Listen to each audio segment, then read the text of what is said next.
Hey guys, welcome to the 18th episode of F4. Today is going to be all about how to become a chairman's team. Right now we only have two co-hosts.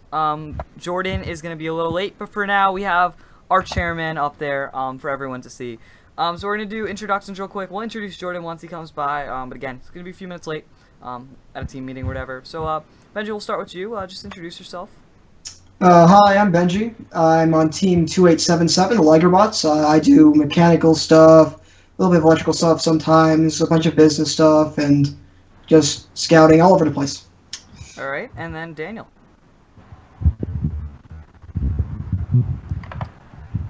Daniel.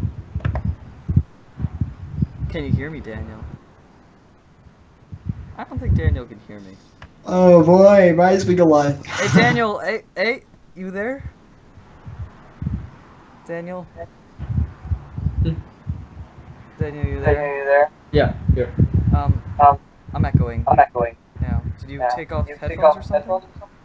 No, I think I was muted or something. Oh. I can hear you now though. Yeah, no, but we're echoing, so we can't do that. I think it's your speakers. Yeah. Can you grab headphones real quick? Yeah. Alright. So we'll start with a single co-host for now. So to start, the first point is make a plan. So, I guess the way that I think this show doc is like laid out is we're gonna just go through the steps of becoming a chairman's team, which sounds pretty good to me. So the first thing is planning your outreach goals for a given year, making sure you can manage around robot build and ensure that you keep a steady supply of students and resources available.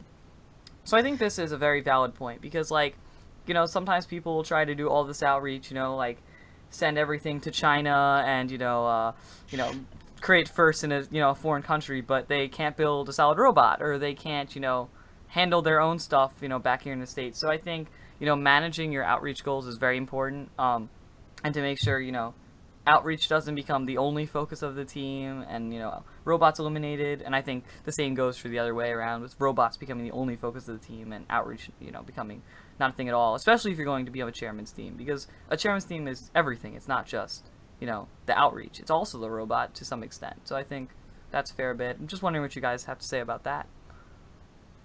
So yeah, planning is huge. Like planning dictates, it's not only going to dictate how well your chairman's is going to go, it's going to dictate how nicely your year is going to go. Because every team comes in that situation where they reach a point and they're like, oh wait, all of our average is falling in the same week or the same 2 weeks, and it's right around finals, and everyone's all stressed out and it's crazy. And that's happened to us this year. It's happened to us in the past. And so the matter is, the more detailed, and the better you can be about figuring everything out ahead of time, the better it's going to come out in the end. And it's going to make your season so much nicer. Oh, what do you think, Daniel? Yeah, I think with our team last year, we actually didn't do too well with outreach, and we definitely paid for it when the time came to write our chairman's essay. We were definitely struggling to get content and stuff to write about. And this year, we're definitely fixing that by planning a lot better, organizing events ahead of time so that things don't end up cramped together. And so it's definitely good for your team to do that. Yeah, and I think that's a virtue with anything in life. Just don't do stuff last minute, because when you do stuff last minute, nothing works out. Plan everything ahead of time. We have our whole schedule for next year roughly already planned out now. So just do that. Before build season last year, we had a day-by-day schedule. Was it necessary? Absolutely not. But it helped. It's just the little things, and I think especially when you start, okay, it's one thing just building the robot, but then you start adding a lot of outreach on top of it, your schedules can get crazy really quickly. And if you're a smaller team like ours, you don't want 5 members just there every single day at every single outreach event, at every single build session, and burning themselves out completely, running out of time, and it could be a mess. Mm-hmm.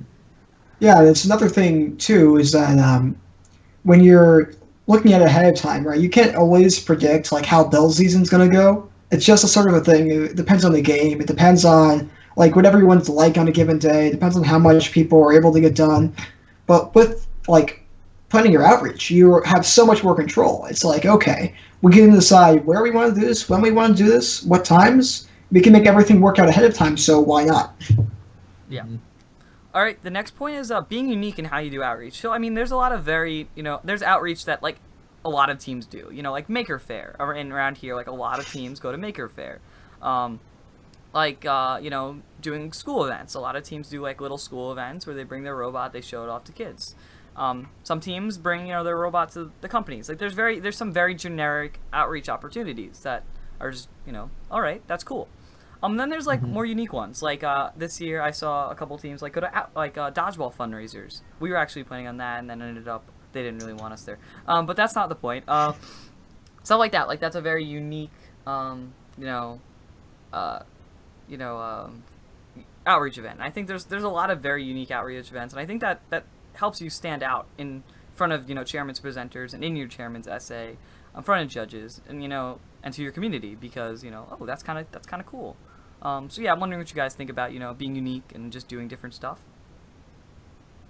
So yeah, sure. Like something you have to keep in mind is that these judges are hearing teams all like competition long, so it's kind of like, oh well, tell me more about like how many of your students go on to college. It's like, tell me more. It's like, no, that's not gonna stand out. But if you have something unique about your team, if you have something which is really cool that you did, and not a lot of other teams did, emphasize it. Like emphasize it a ton.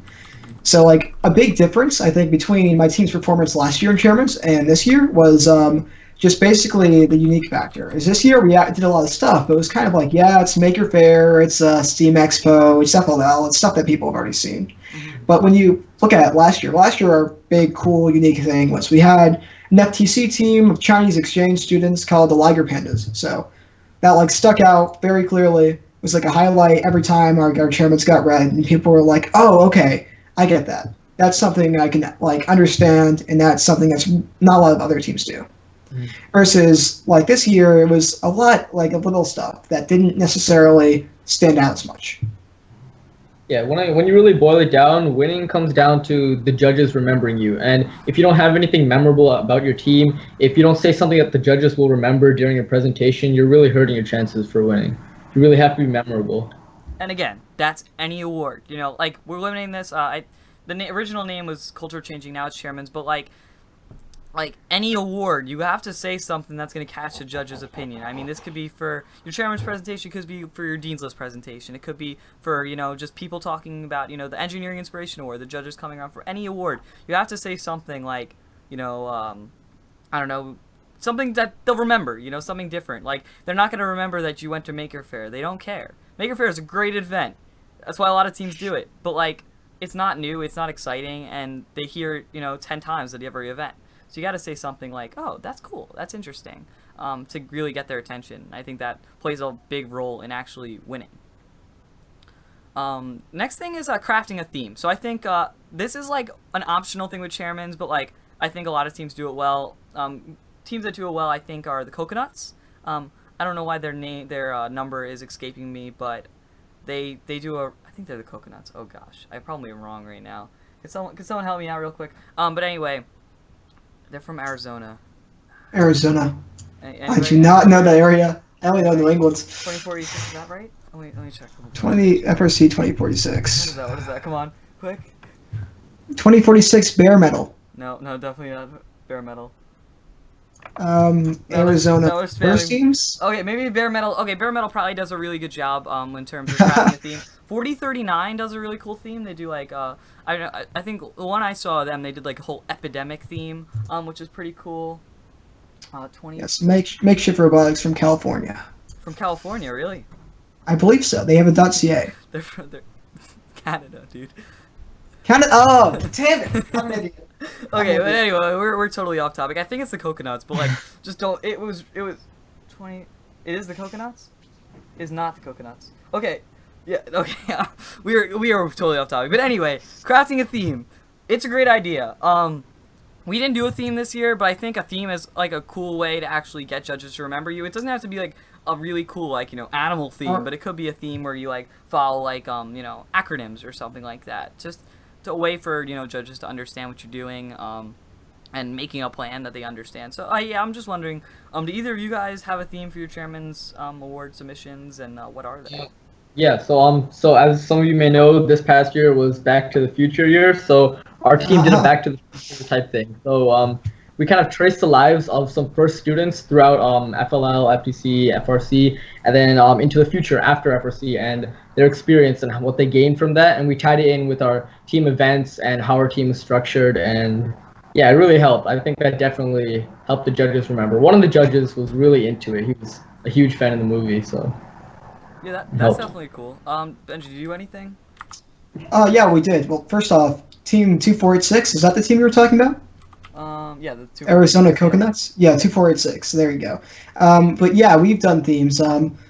Our themes are more sort of like they present an outline for our presentation. So, for example, this year our theme was revamped, re-energized, and ready to run. And so we had three presenters, right? First presenter did revamped, right? And talked about a bunch of stuff relating to sort of that and how the team's kind of quote unquote revamped itself. I did re-energized and how we're sort of like basically harnessing potential and et cetera, et cetera. And then ready to run, how we're taking things into the future. So it kind of like the back to the future thing. It splits things up nicely, past, present, future.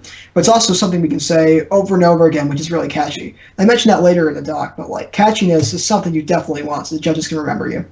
Yeah, so next year I actually had a decent idea. I know I'm probably gonna like cause someone to steal our idea, but whatever. Especially Daniel, because this is great. For him. So, I thought about doing a Shark Tank style pitch to the judges with like just like a couple props to like drive in the theme, and I think that could help a lot with just like structuring the presentation. So you have like, hey, we're who, and then you go through like your whole like product, per se, like as a team, and like any questions, and it all just like if you can get it all themed right, it could be like really fun and cool, and it's a way for them to remember you. Yeah, so I have this to say like about basically like making your whole presentation sort of like kind of like different in that way, which is that it's cool if it gets the judge's attention, but you don't want it to impact how much information you're putting in. Mm-hmm. It's a careful balance. Yep. So next is to the presentation. So I'm a chairman's presenter. Dan, are you a chairman's presenter? Yeah. And Benji, are you a chairman's presenter? Yep. All right. I am. So we've all been in the room. We've all looked at the judges. I was actually late to our presentation this year because my dean's interview like went pretty close, and then I just kept talking, and they just didn't kick me out. So Yeah, I was super careful to I put my missed mind around part of that. it, which is like bad. Well, I had to move my interview because it was within a match, and yeah, everything was just too close. But anyway, Oh, you so- also do drive team? yeah. Oh So- boy, that's the triple threat. I almost said that this year, and drive team was like, just take it easy. Yeah, so that's it was like a lot of stuff. But anyway, so yeah, with the presentation, you really want to practice a lot. You want to memorize your piece if you're going, full out, with a script, and even if you're doing bullet points, you want to remember those bullet points because it's very easy just to forget stuff you did when you're in the room and you're nervous, and then you could miss out on an award because of it.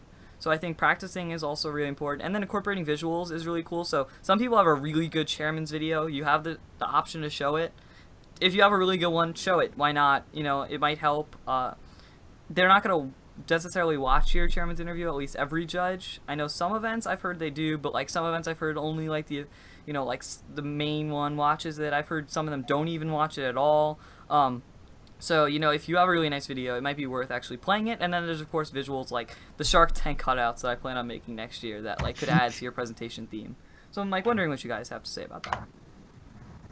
So what my team has traditionally done is have like a giant easel, make some really nicely like graphically prepared sort of like imagery of like the various things we want to point out, and it's kind of like a useful visual aid. It's like, oh, well, we have sponsors, and they're over there on this part of the presentation, and here's a picture of the Lego event we're talking about, et cetera, et cetera. So it is a matter, but like when I was talking about visuals here, is I do mean sort of like props you're bringing in, but it's also how you're visually presenting yourself. So how are you standing, right? What order are you standing in? Like how are you gesturing? That's a huge thing that you never think about. Yeah. So yeah, make sure you don't cut doing like this or whatever a million times. Yeah, and when you're trying to incorporate a theme and you bring in costumes, that can help you provide more information while still maintaining the theme. You can talk more about the actual content while still being memorable with costumes and props and things like that. Absolutely, and I think like if you actually read the Coconuts essay, they've won RCA like a lot of times at this point, and they heavily use a theme. So I mean that's a team that they know what they're doing. They've won it a bunch of times, and they really heavily use the theme. Like I know, like they named everything in their essay after like like oh yeah, and like the mama nod or like this, and like they didn't actually ever like use names of people or anything at all, or even names of their team like branding or whatever. So like I'd recommend actually reading their essay. It was really good if you're looking into branding. But anyway, when it comes to presentation, you can watch the videos. A lot of people don't because it does take out a lot of time for actually speaking to judges. What is exactly the time you have to speak to judges? I always forget. Somewhere in the ballpark of 10 minutes, I think. And is there separate, like I know they ask questions, but is there a separate time for questions? Yeah, they'll give you a time when they say your presentation is done. We're going to open up questions now. Yeah, so yeah, they'll cut you off mid-sentence. Sounds right. So 7 minutes. Yeah, I just never remember that. I'm not like chairman's lead. I just present. So next thing is you don't need to follow a script. So yeah, we didn't follow a script this year. We probably will next year, especially if we're going with the theme. But if you can hit the same general points, then you're pretty good. If you're a good speaker in general, so some people are just naturally good speakers, then like it's not too hard to hit the points. But if you're someone that's like more nervous in front of people, you're not as used to public speaking, then a script is probably not a bad idea. And you can get like little catchy lines in there that you wouldn't normally say in real life, but that will like trigger people and make them remember you. So yeah, I'm wondering what you guys do about that. Do you use a script? Why do you guys use a script? So I don't use. Sorry. Okay. So I don't use a script, but I do kind of list out the points I'm going to hit beforehand, and it winds up sounding roughly the same because it is basically the same information, and I'm using a lot of the same language in order to sort of keep it consistent. But I can kind of change it up and makes it flexible based on what I want to add in. It kind of gives me more to play with in terms of adjusting the timing or whatnot. Because if you'll find yourself. There are different kinds of speakers, right? A lot of people, when they're nervous, will go faster. We had a student who, when he was nervous, went slower. And the problem with that is that when you're going slower, I guess you can be heard, but you start eating into that time. And so it's good to have your speech be flexible, so you can sort of go, okay, I can just sort of pass over this general point and move on to the next. And if you're given that flexibility, it doesn't have to, but it can make your speech a lot stronger. Mm-hmm. I think in any case, whether you're using a script or not, you really need to know your content, and especially with the script. If you forget a line or something, it's way easier to sort of, I guess, BS your content or BS your way through it by like remembering what you actually do. If you don't actually know the content of your team, then when you forget your line, you'll be like screwed. All right, and we're just gonna make a quick correction here. Apparently, it is 12 minutes. I guess in the past it was 7 minutes, and then you had like 5 minutes to ask questions. Apparently they took out the special Q&A time, so now it's just 12 minutes. So I guess you can account for questions in your time allotment, especially if you're like really gonna practice your presentation a lot.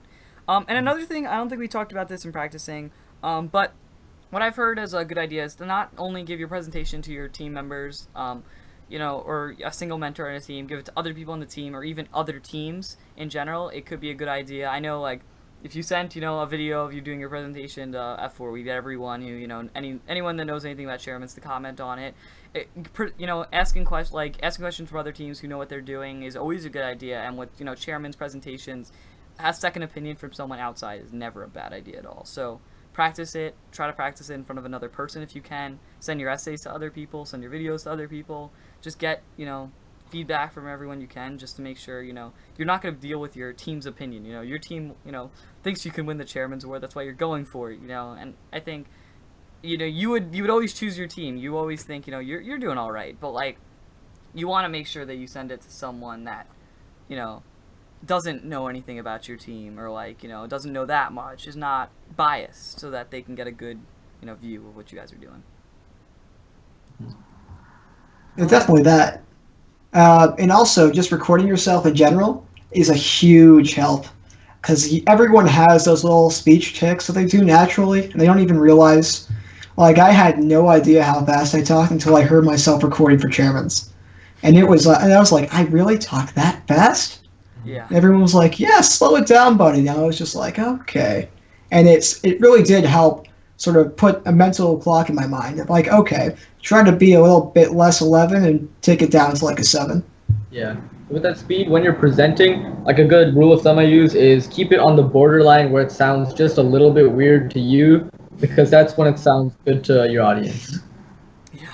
So if you're not someone like me that sits in front of a camera all the time and knows, the speed I speak, the tone I speak, then like record yourself speaking, run the essay through, and hey, you're your chairman's team, so why not record the presentation and publicize it after the season? It's never a bad idea to help other teams out with more resources. So the next thing is being flexible in case you have to steer the conversation in another direction. So this is, again, another point around scripting, because some people can get really down to a single script, and then, like, someone will interrupt them, or someone will mess up, and they'll get completely thrown off. Don't be that person. Don't have the presentation get completely thrown off, because that will look really bad. Be flexible. Be ready to, wing it, perhaps, if you have to. I mean, obviously that's frowned upon, but if you really have to, be prepared to do so. And like knowing your content always helps with that. Yeah. Yeah, it applies for questions too. There will be times when like one of your members will just get a question they're not prepared for at all, and you kind of have to jump in and save them a little bit. Yeah. Okay, the next thing is making sure everything you say is accurate. So like people sometimes either make mistakes or straight up lie during chairman's presentations. And judges have seen a lot of chairman's presentations at this point, so sometimes they can pick out your lie, and sometimes they will call you on that. And if they ask you a question, relating to your lie, or even your mistake, it can get really awkward. So make sure what you're saying is accurate. So I wrote this part of the doc, and that's because this happened this year, and it wasn't like major. But it was like one of our key lines, one of the things we really like to get to, and this was my line in the presentation, was, and we're the only team to run on Duncan, right? We're the only team whose robot runs on Duncan. And the judges were just like, we heard two teams say that in the past hour. And we're like, oh, crap. And we're just like, well, technically, we're the only team who runs on corporate Duncan. Those other teams you heard are running on local branches. And you're like, well... branch. So, kind of sorry. Yeah, exactly. Only team to run an asterisk corporate Duncan, and that was a big hitting point in our speech. And we're like, ugh. Another thing is like, one of our members said, oh yeah, and we're helping out a small FLL team in Pennsylvania. And that was like a really cool thing. It's like, wow, you're helping the FLL team? And one of the judges was like, oh, what part of Pennsylvania? And she was like, I think it's like the eastern part. She's like, oh, I'm from the eastern part of Pennsylvania. What town? And she was like, I don't know. We turned out we asked her afterwards. She's like, oh yeah, we emailed them and got no reply, and we're still saying that we're mentoring them. So it's like, be careful on that stuff because they will hit you on it. You never know when you're to walk in and get a judge who is from the same part of Pennsylvania as the team that you're mentioning. And you did, right? You didn't lie. Like you actually did mentor this team. We sent them an email. So we kind of loosely mentored them. Like none of us, like the three members there, weren't very involved in it, so we didn't have full information. But that's kind of what it comes on later. It's like we didn't know what stage we were in, but we knew we were in the process, and we kind of got called out on that, not knowing enough. And so it's sort of a thing of we took it out later because we couldn't just speak to it enough. But it's like even if something doesn't feel like it's a lie, it's like the whole like pit thing of like, oh yeah, we can go over every obstacle. Yeah, it's and like, it's like, can you go over every obstacle? And like I know that like there's a team, you see like, oh yeah, we started 55 FLL teams, and it's like, what's your definition of start? It's like, oh, we help them out. No, that's mentoring, and like you got to be careful with those words. First, did publicize like official, like what start, mentor, assist, all means. So adhere to those because that's what judges are looking at. Don't be like, oh yeah, we started 5 FLL teams, and then be like, oh, what do you guys do for them? Oh, we mentor them. No, wait, and you got to be careful with that. So yeah, first loves are definitions. Yeah. Like you gotta know your jargon. Yeah. Okay, so the next thing is practicing your gestures. So like, some people, I use gestures a lot. Like they use gestures when they talk. So don't be weird about your gestures. Especially this comes down to, again, videoing it. See what you're doing with your hands. Like, you don't do it on purpose. Gestures are usually not on purpose. So just make sure that you're not doing anything really weird. Because judges will notice that. And that was me in practice. Like, at a certain point, one of the mentors was watching me. He was like, I noticed you're doing this a lot. But that's kind of offensive towards women. And I'm just like, oh God, what am I doing? I kind of have that moment of like, okay, don't do that in the presentation. Yeah. So like, just show people like your presentation. Try to record it. Make sure your gestures are not weird. And you could actually even make sure your gestures, give your whole points emphasis. Make the presentation more engaging. Make the judges feel like they're your friend, because if they're your friend, friends give each other chairman's awards, right? I mean, that's how that works. So like, you gotta make sure that yes, no, Nick. So giving your judges the middle finger is not a good idea. It's usually frowned upon. Just don't do it. That's not a good gesture. So if you're, making that gesture without trying, or with trying, I'd stop. Oh, is there a Nick in this call? No, there's not a Nick in this call. I'm just reading off of chat. But anyway, the next thing is getting students involved. So that's next major point. I think that's a big deal. So my thing with chairmans and outreach is like, people sometimes are not that willing to do it. It's like a lot of people are really engaged by the robot. It's like this, piece of metal with wheels and electronics, and it can like throw balls or like, catch stuff or like stack totes. But like it's cool. And like you go, oh yeah, so we're gonna volunteer at a food shelter. Yeah, that's fun and cool. And they're just like, no, it's not. And a food shelter might not be fun to volunteer at, but like it's an experience that's good. I think a good point we use with outreach is like, hey, look, how everyone has to do like extra volunteering for college? Guess what? You're getting it in now. So you get a lot of volunteer time before college, and you're giving back to the community. And there are outreach events that are more fun. Like again, a Maker Faire is a lot more fun of an outreach event. You get to bring the robot, you get to look at other people's projects. There's like cool companies there, but like some events are straight up not that fun, but they're important to your community and they help a lot. So I think it's cool. So what do you guys have to say about engaging students? Yeah, we face that problem a lot on our team too. We'll say the whole like OMG robots, and people run over to the mechanical team during training season. They'll just join that team without really thinking about what they really want, and then they'll have trouble getting involved because there's so many other students doing it. Like I think we need to figure out a better way to market the business side of the team. Mm-hmm. I think business side of the team is always like a hard side to market, because you're marketing this as a robotics team. So, to the outside school, that's all you are. They don't realize, the more than robots is really hard to get people to realize. So you're marketing it to kids that are interested in robotics, and then they join the robotics team, and you're like, hey, so you're going to do business stuff.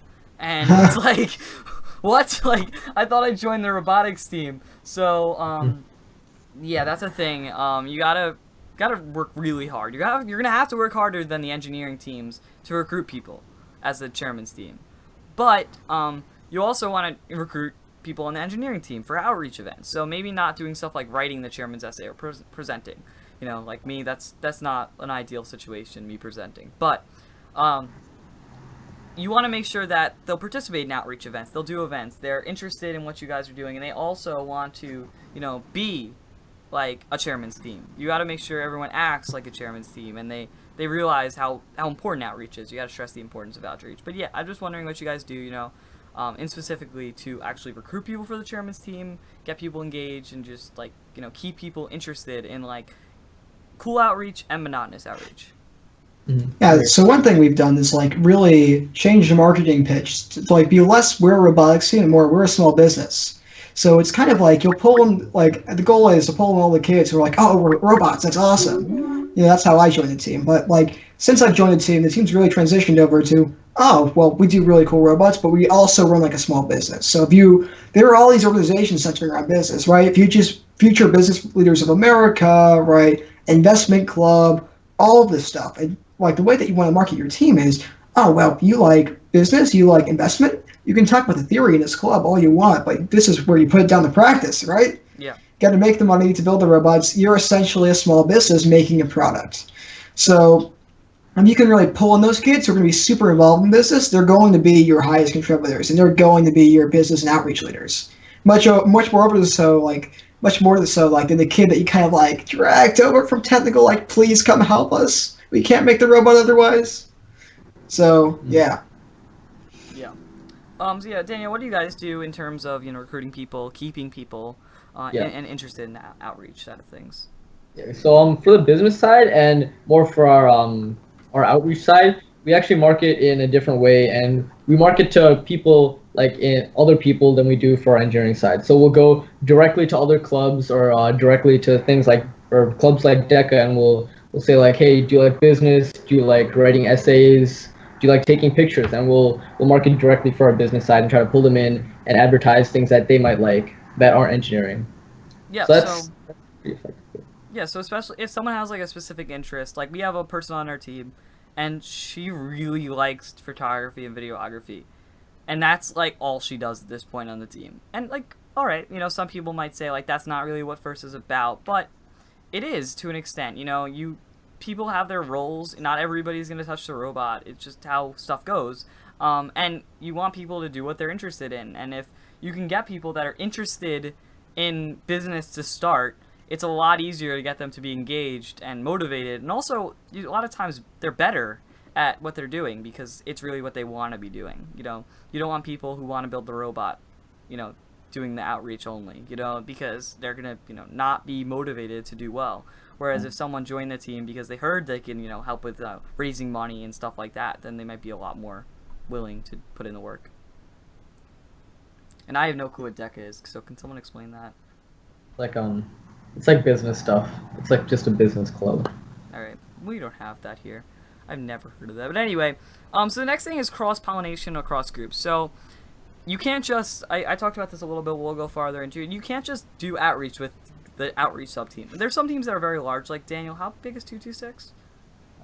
Let's see, our roster last year was 130 members. Wow. Yeah. So, yes, so I like, think it's our effective team size, I would call it that would be about 35 to 45 members, and teams who are actually or people who are actually involved and contributing daily to the team. So I think that's the cap, about like 45 to 50 people as an effective team. Beyond that, you get people who are kind of slacking off, or even if they want to be involved, aren't able to get involved as much. yes, that's huge. I don't even know what it's like to deal with a team that big. I mean, we're running like 25 members, maybe like 10 that come every day. Nah, that's a Oh. good day. So like, Wow, I'm dead in the center. yeah, so I think it's harder for a smaller team, of course, to get people that do outreach because you have so few people. Like Daniel, you could have a lot of different people doing outreach, especially if it's someone that wants to get involved, but it's hard to, like, they're harder to get involved in like the engineering side of things. It's a good idea to maybe start out on the business side of things where it might be easier to get involved and then move over. But yeah, just with you want to make sure that you're not just using the outreach team to do outreach, or you're not just using the chairman's team to do outreach, because generally when you go to cool places, like we did 3 days at Barnes and Noble this year, so we went there and we had a lot of people ask like technical questions, and if you have no people on the engineering team there, well, those technical questions are going to be really awkward.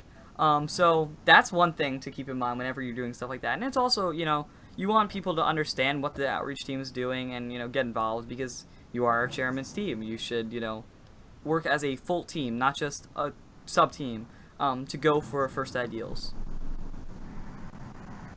So you were saying before, like Sam, you're from like a small team, and Daniel, you're from a huge team. So I think it's kind of funny because I kind of like sit in the middle of that game. But Yeah. my team maybe has like 50 to 60 like registered members, maybe like maybe 20 to 30 are actually active, and we have like maybe a core group of somewhere in the range of 10 to 15. Mhm. So Yeah, that's kind of like we probably have like 35, 40 people that are registered, but like we have just like any team, have a pretty large dropout rate where it's like they come Yeah. once and they're just like, oh yeah, we're gonna put it on our application, we don't have to come again, right?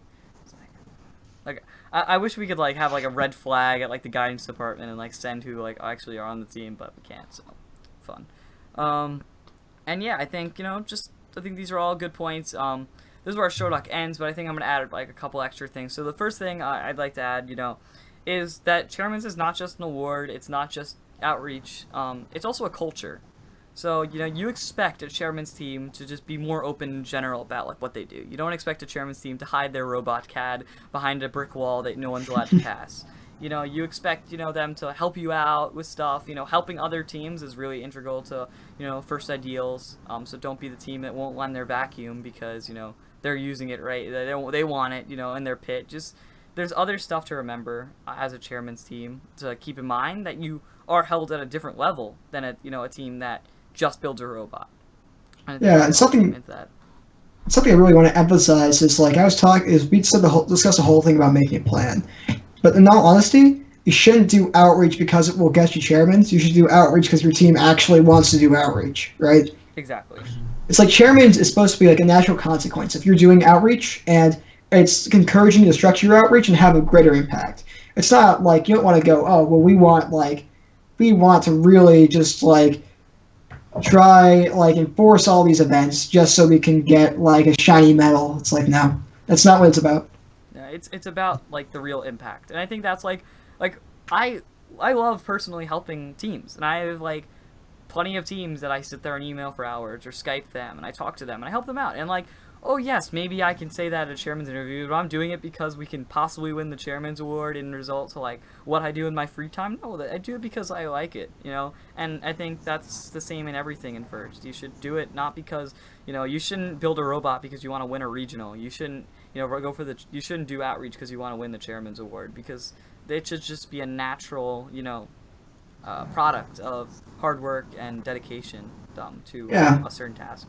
And so that's why you always see these things on Chief of all these teams who just blatantly lied for their chairmen, and you're just you're missing the point if you're doing that. I sent a goat to Africa and that goat fed 5 villages. No, where's that goat? You just took a picture of a goat with African children and we're like, this is our goat.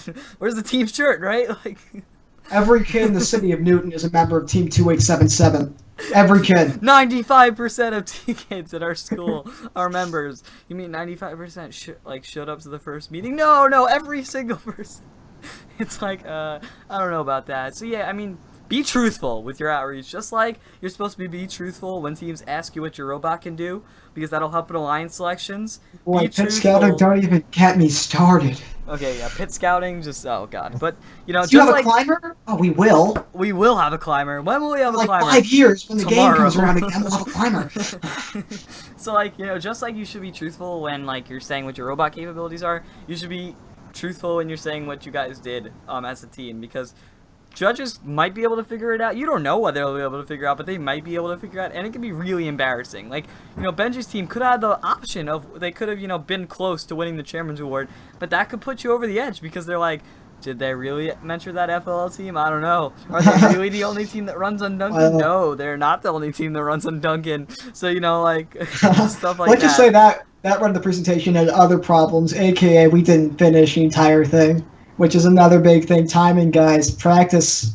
And I think that leads into a point that I asked Benji before. So, before anybody, I'm not just calling him out. I asked him if I could ask this question. So, Benji's team won the District Championship Chairman's Award in 2015, along with, of course, a District Event Chairman's Award. I'm not sure what they did in 2014.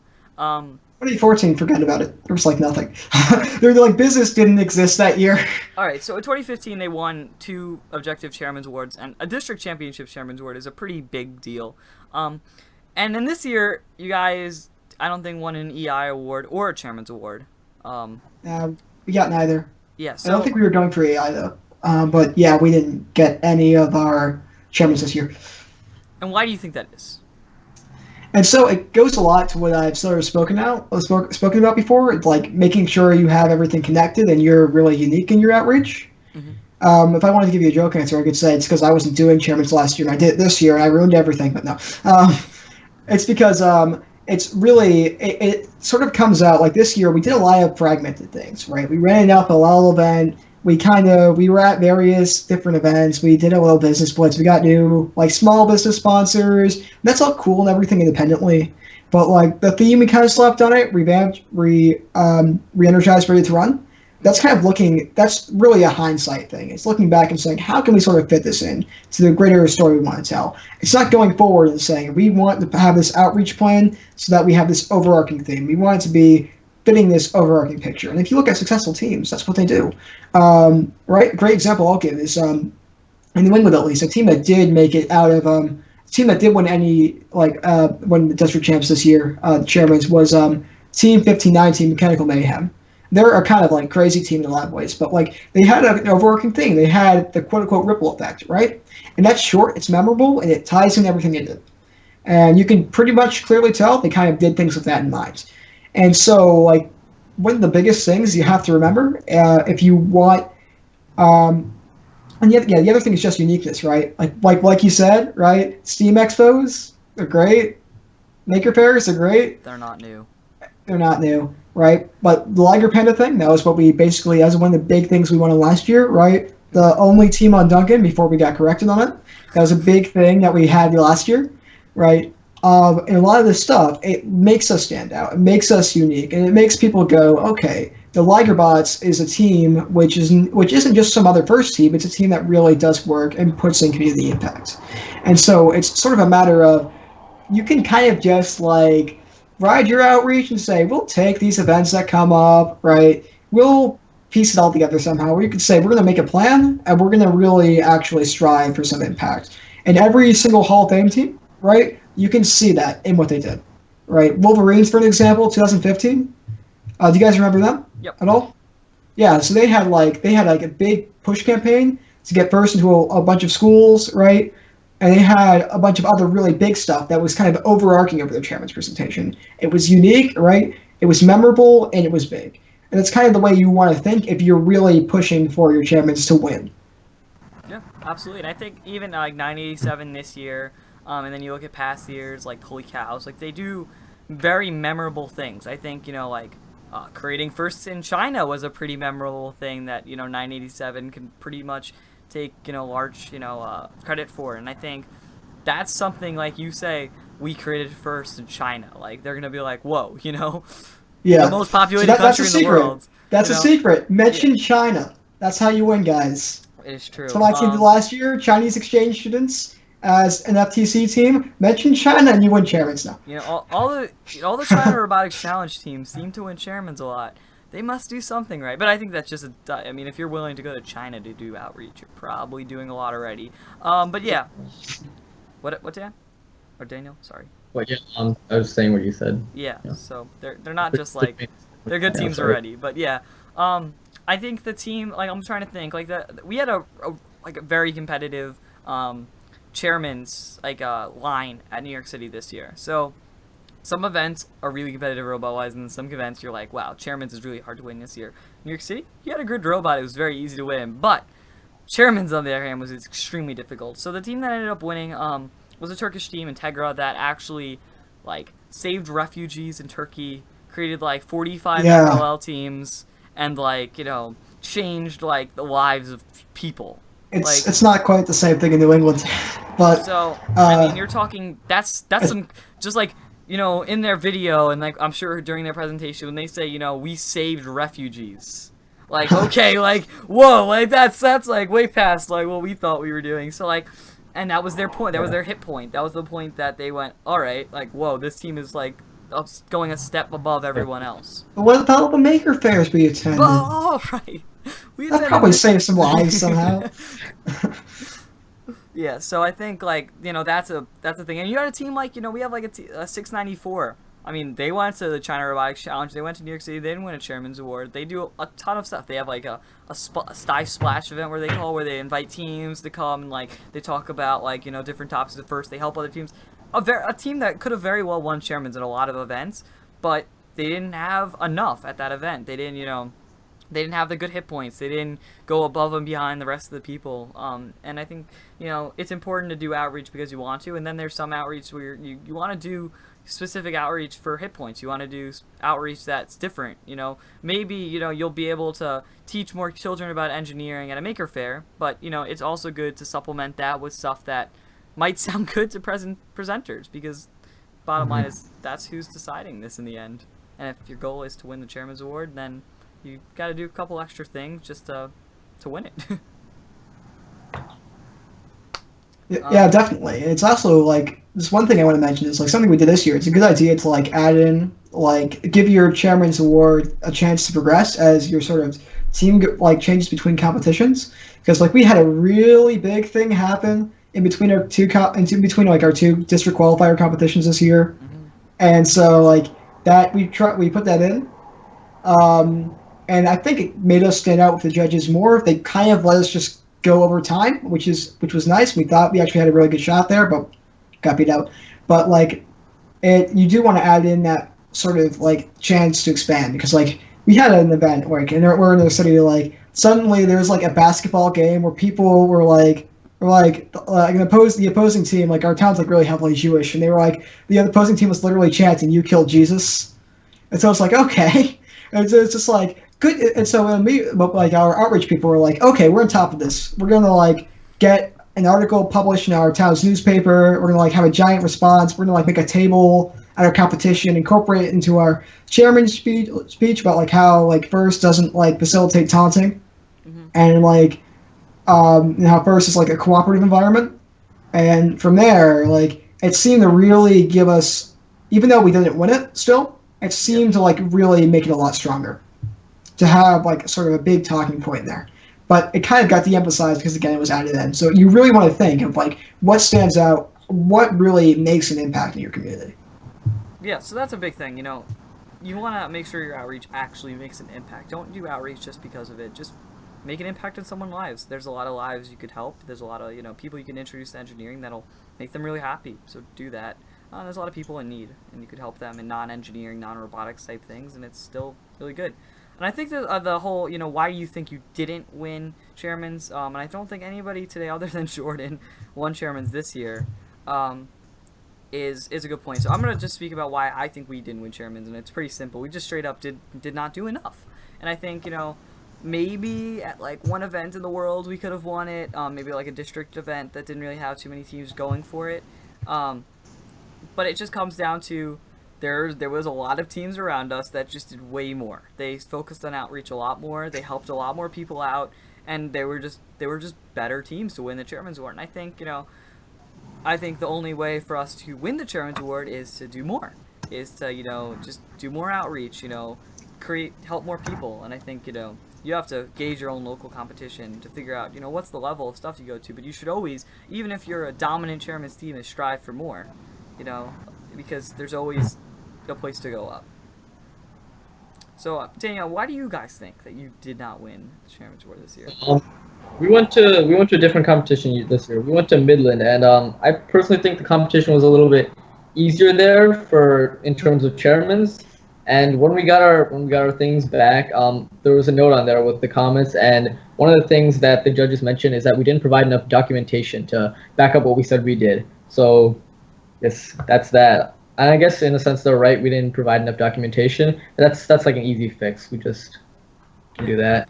And I think a cool thing with documentation is actually I've seen, I know 987 actually did this year, is they quoted people, they got people to talk about their team from other teams. So you saw, I think, like Jared from 254 was actually in their chairman's video, in 987's chairman's video, and stuff like that is like really cool. To get people involved from other teams, to speak about your team, maybe write like a little blip about it that you could talk about in your chairman's presentation, because making an impact is a big part of the chairman's award in general. And if you can make an impact to not only your community, not only your school, but also to other teams, that's also really cool.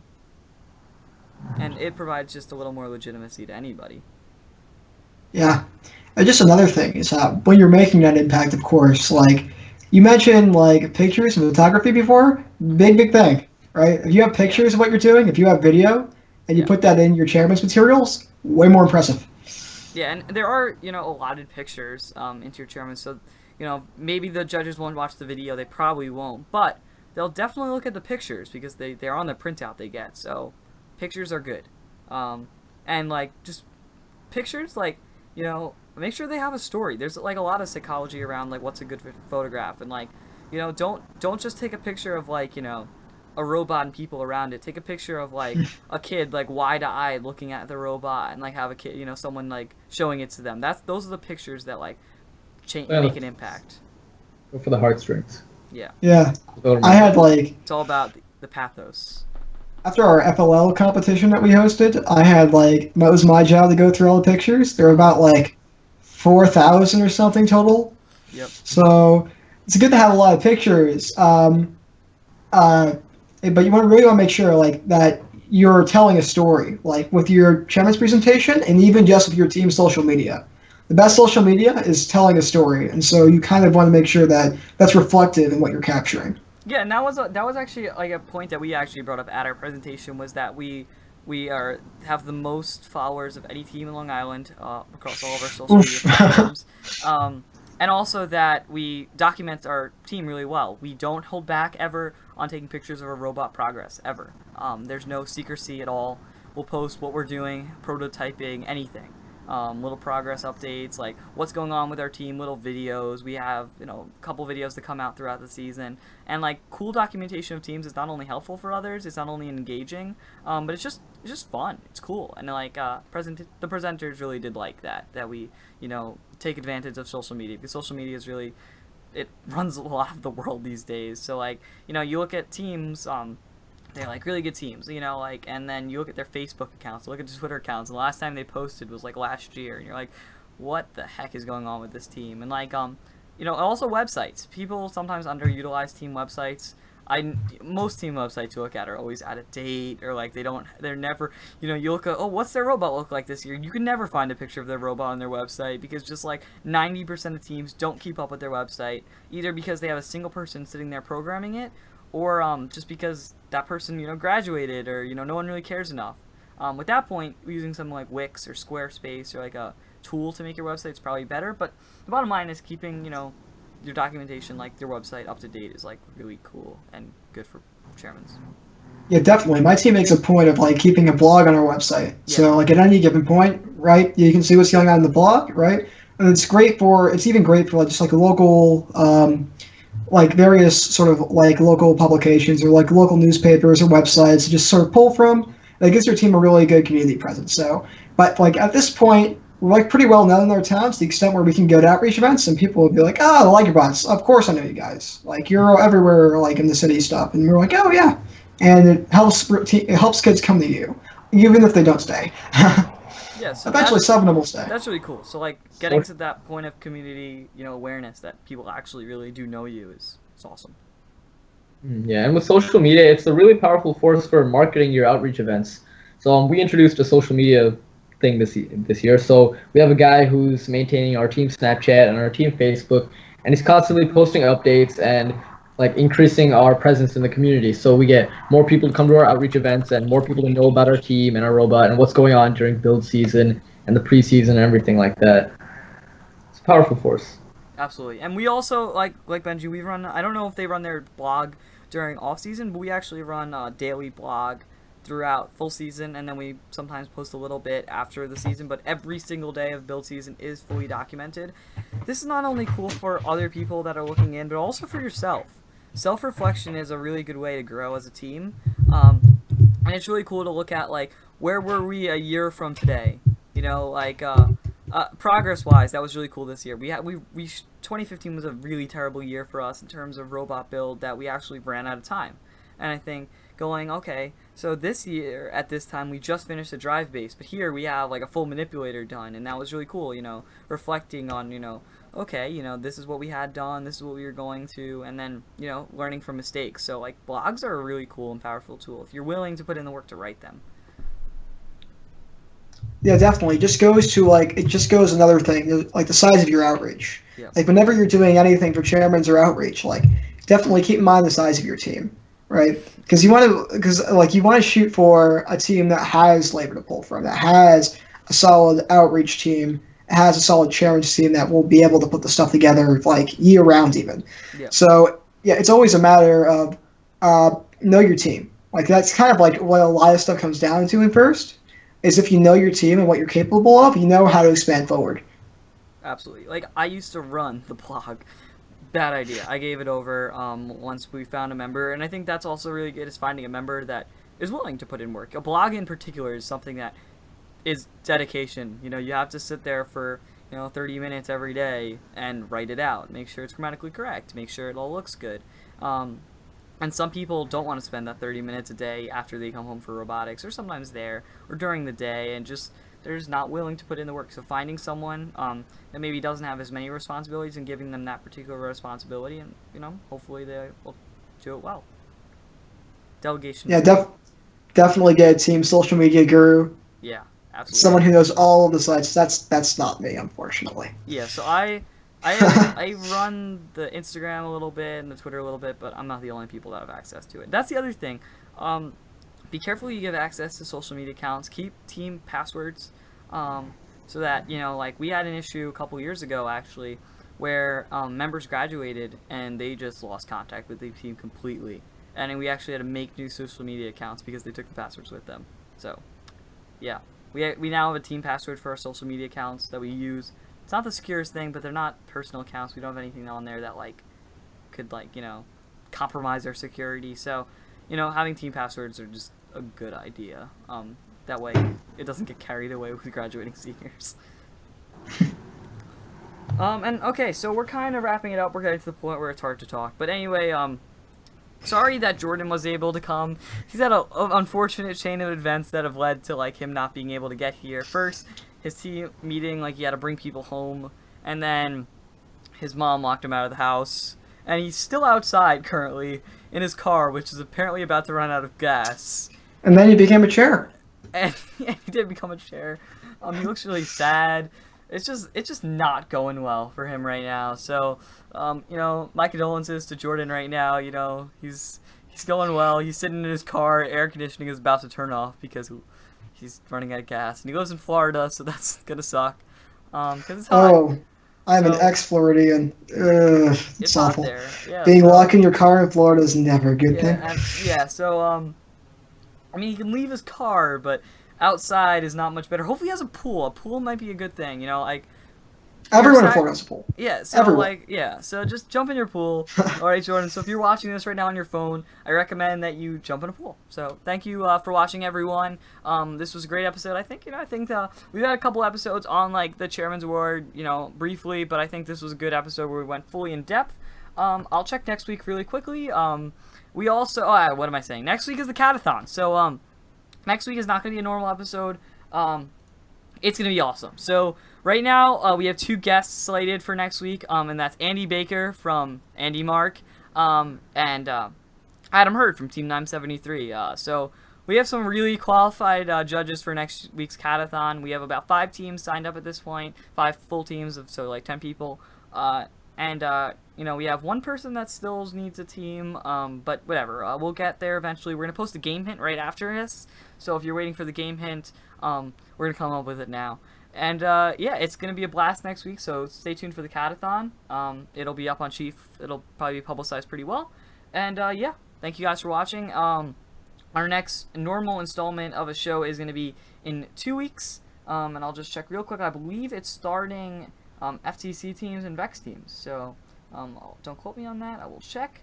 And what are we dealing with next week? So we have, so starting FTC, FLL, Junior FLL, and FTC teams. So I guess this ties in with Outreach pretty well. Those are kind of important things.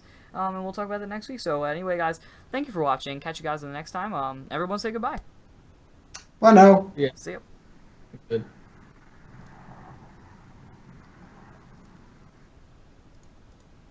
All right.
welcome to the post show.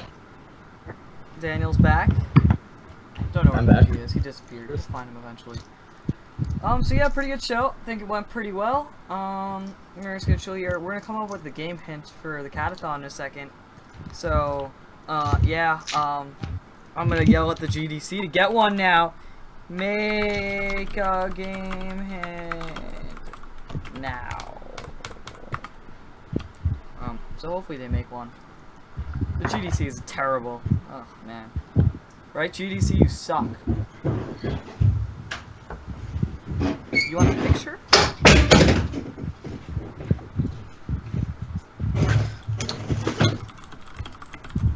Alright, cool, I'm back. Alright, we're coming up with a game hint for the catathon right now. So, don't come out with it out loud because people hear us. But, do you even know what's going on with catathon? Do either of you guys know what's going on with catathon? I heard about it vaguely. Like, it's a CAD competition? Yeah. Just Do CAD you a know robot do you know the game? to play a fictional game? Nope. No Oh. idea. Yeah. Thing. Wait, you get a task and you get to CAD it for like 24 hours or something, right? No, do you guys know the actual game that they're going to be Wait, playing for? Nope, no idea. Do you know? Great. Actually, no, wait. Wait, is No, this a don't- thing Cam was involved with? No, he wasn't. No, Never no. mind. Yeah, so, okay, That's a good. different I'm thing. glad that neither of you guys know what it is. Can I have the meme? They're saying they're gonna give me a meme, but I don't see this meme. Post the meme. Everyone turns on their phones. And middle of summer in Boston, it's never good. Middle summer in New York, a little hot. Ah, A little bit. well, hey, I'm used to it being cold up here, man. So I need I'm on something. the island, man. I'm an island life, you know? Right? You know? Well, both my parents are from one island. It's like nothing up there. Where? What happened? Come on. Dude. You should have seen Boston last year. We had like piles of snow, like 7 or 8 feet high. Oof.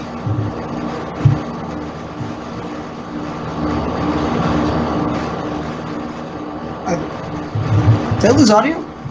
Huh? Did I lose? No, okay, then. Alright. Everything went very, very silent for a second. That was suspicious. Yeah, can we get some... Okay, they keep telling me there's some meme for the game hint, but they're not posting it. So, I don't know. Let's... Okay,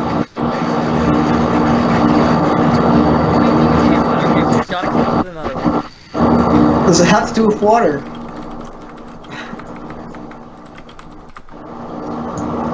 That's the only first meme I could think of. Does not have to... Well, kind of. There's a water element. Like, it's not real water. Okay, I'm getting out.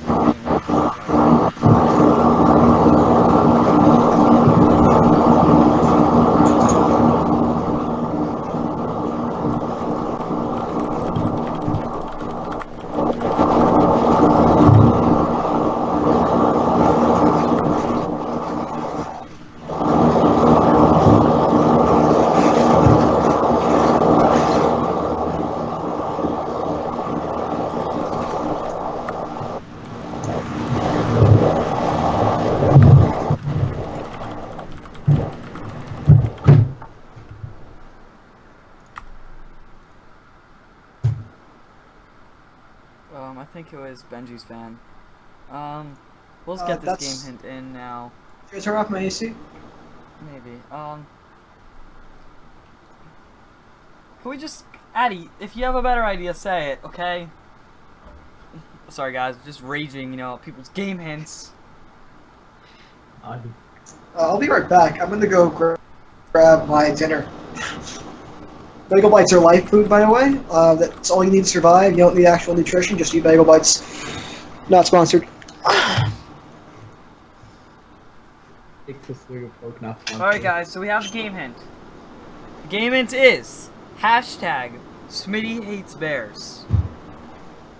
Alright, so if you can figure out the game from there, do not tell anyone. Because that was not fun. But if you can get it, then congrats. The game is changed more than you already thought anyway, so. Alright guys, so I'm just gonna post that in the F4 Catathon thread.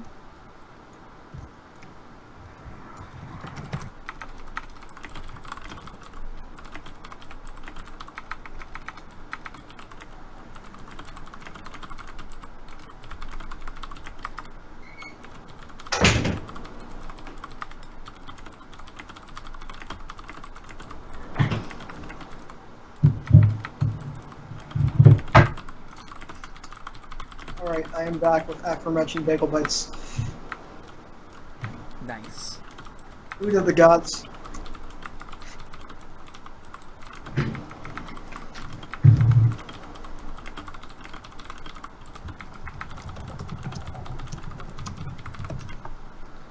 Alright, so the game hint, you missed it, is hashtag Smitty hates bears. Okay.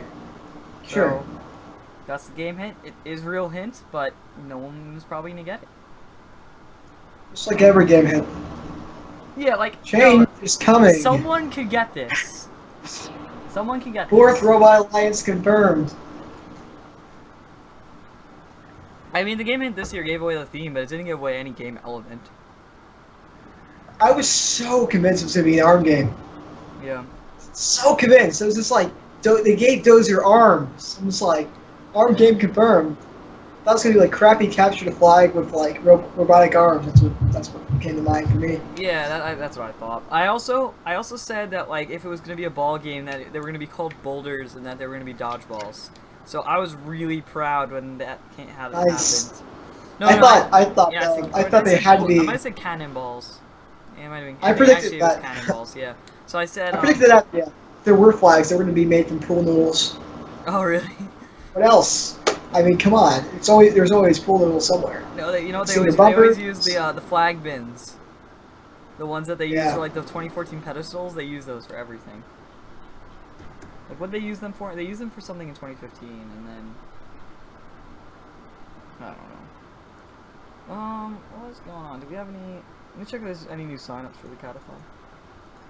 Shaq needs a partner. Shaq doesn't have a partner. You know, Shaq still doesn't have a partner. Poor Shaq. New additions to.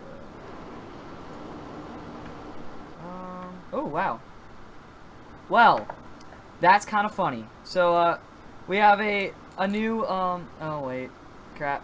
So here's kind of so a mentor accidentally applied to F4, which happens enough. So if you're watching right now, I'm sorry, it's a student-only organization, but thank you. And they're from Team 2486, the Coconuts. So sorry, Sean. We don't allow mentors. We're a student-only organization.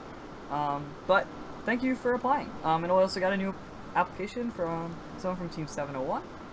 I'll look through it, make sure it's alright. 701's a pretty legit team. I know who they are. Robo Vikes. So that's a good start. Oh, my mom's calling me. I'll add this person, and I think, actually, it's probably a good time. Thank you guys for watching the post show. I should probably go and eat dinner. So, see you guys later. Have a great night. I'll stop. See ya.